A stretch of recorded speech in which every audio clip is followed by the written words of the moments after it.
Hi friends, ഇന്ന് 2 റെസിപ്പിയാണ് കാണിക്കുന്നത്. വളരെ ഹെൽത്തി ആയിട്ടുള്ള റാഗി ക്യാരറ്റ് ദോശ റെസിപ്പിയും ഒരു ചട്നിയുമാണ്. ഈ ചട്നി ഈ ദോശയ്ക്ക് മാത്രമല്ല, എല്ലാ ദോശയുടെ കൂടെയും ഇഡലിക്കും ഒക്കെ പറ്റിയൊരു അടിപൊളി ചട്നി കൂടിയാണ്. ആദ്യമേ തന്നെ ചട്നി റെസിപ്പി ചെയ്യുന്നത് എങ്ങനെയെന്ന് നോക്കാം. ഒരു മിക്സിയുടെ ചെറിയ ജാർ എടുത്തിട്ടുണ്ട്. ഒരു 1/4 കപ്പ് തിരുമിയ തേങ്ങ ചേർക്കുകയാണ്. ഇനി ഒരു 1.5 പച്ചമുളക് ഇട്ടിട്ടുണ്ട്, എരിവിനനുസരിച്ച് ചേർക്കുക. ഒരു ചെറിയൊരു കഷ്ണം ഇഞ്ചി ചേർക്കുക. ഈ ഒരളവിന് ഒരേ ഒരു സ്പൂൺ പൊട്ടുകടല ചേർക്കുക. ചെറിയ 2 കുഞ്ഞുള്ളി ചേർക്കുക. ഒരേ ഒരു വെളുത്തുള്ളിയെ ചേർക്കാവൂ, വളരെ ചെറുതേ ചേർക്കാവേ, കൂടുതൽ ചേർക്കരുത്. ഇനി ഒരു 5 or 6 കാഷ്നട്ടാണ്, അതോടെ ചേർക്കുക. ഇതും കൂടരുത്.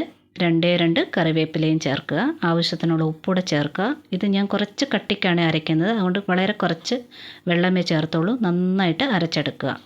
ഇത് താളിക്കേണ്ട ആവശ്യമില്ല, നല്ല ടേസ്റ്റാണ് ഇങ്ങനെ കഴിക്കാനായിട്ട്. താളിക്കണമെന്ന് നിർബന്ധമുള്ളവർ ചട്നി എടുത്തിരിക്കുന്ന പാത്രത്തിലോട്ട് താളിച്ച് ഒഴിക്കുക മാത്രമേ ചെയ്യാവൂ. ചട്നി ചൂടാക്കരുത്. അതായത് താളിച്ചെടുക്കുന്ന ചീനച്ചട്ടിയിലോട്ട് ചട്നി എടുത്തൊഴിക്കരുത്. ഇനി രണ്ടാമത്തെ റെസിപ്പി റാഗി ക്യാരറ്റ് ദോശ എങ്ങനെ ചെയ്യുന്നത് നോക്കാമേ. ഒരു പാത്രത്തിനകത്തോട്ട് ഒരു അരത്തവി ചെറുപയറാണ്, പച്ചപ്പയർ ചേർത്തിട്ടുണ്ട്. അരത്തവിക്ക് കുറച്ച് കുറവായിട്ട് ഉഴുന്നുപരിപ്പും ചേർക്കുക. ഇനി വളരെ കുറച്ച് ഉലുവ ചേർക്കുക. എണ്ണി ചേർത്ത പോലെ വളരെ കുറച്ച് ചേർക്കാവേ ഉലുവ. ഇനി വെള്ളം ഒഴിച്ച് ഒരു 3-4 പ്രാവശ്യം കഴുകിയെടുക്കണം. അതിനുശേഷം ശുദ്ധമായ വെള്ളം ഒഴിച്ചിട്ട് ഒരു 3 മണിക്കൂറെങ്കിലും കുതിരാൻ വേണ്ടി മാറ്റി വയ്ക്കണേ. ഇതെല്ലാം കുതിർന്നിട്ടുണ്ട്. മിക്സിയുടെ വലിയ ജാർ എടുത്തിട്ടുണ്ട്. ഇനി വളരെ കുറച്ച് വെള്ളം ചേർത്ത് ഇതൊന്ന് റഫായിട്ടൊന്ന് അരച്ചെടുക്കണേ.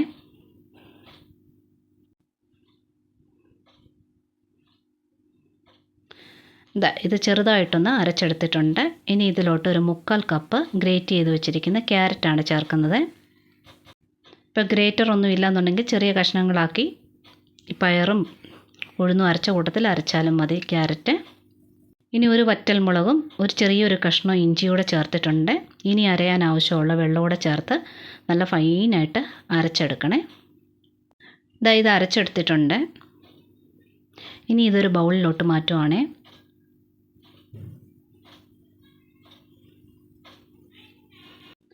ഇനി ഈ മാവിന് ആവശ്യമുള്ള ഉപ്പ് ചേർക്കണം. അതും ചേർക്കുകയാണ്. ഇനി ഒരു കപ്പോളം റാഗി പൗഡറാണ് ചേർക്കുന്നത്.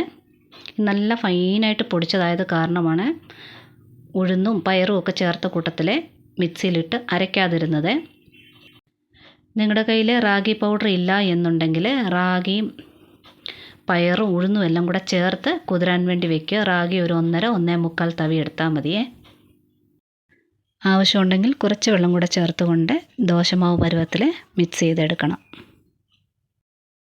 ഇതിന് ഒരു 6-7 മണിക്കൂർ നേരത്തേന് ഒന്ന് പൊങ്ങാൻ വേണ്ടി മാറ്റി വെക്കണം. ഉഴുന്നൊക്കെ ചേർത്തത് കാരണം ഒന്ന് പൊങ്ങി വരും.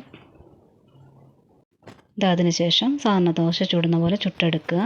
ഇത് കനത്തി ചുട്ടെടുക്കരുത്, തിന്നായിട്ടുള്ള ദോശയാക്കി ചുട്ടെടുക്കണേ. എത്രയും കട്ടി കുറഞ്ഞ് ചുറ്റിയെടുക്കാവുന്നോ അത്രയും കട്ടി കുറഞ്ഞ് ചുറ്റിയെടുക്കുക.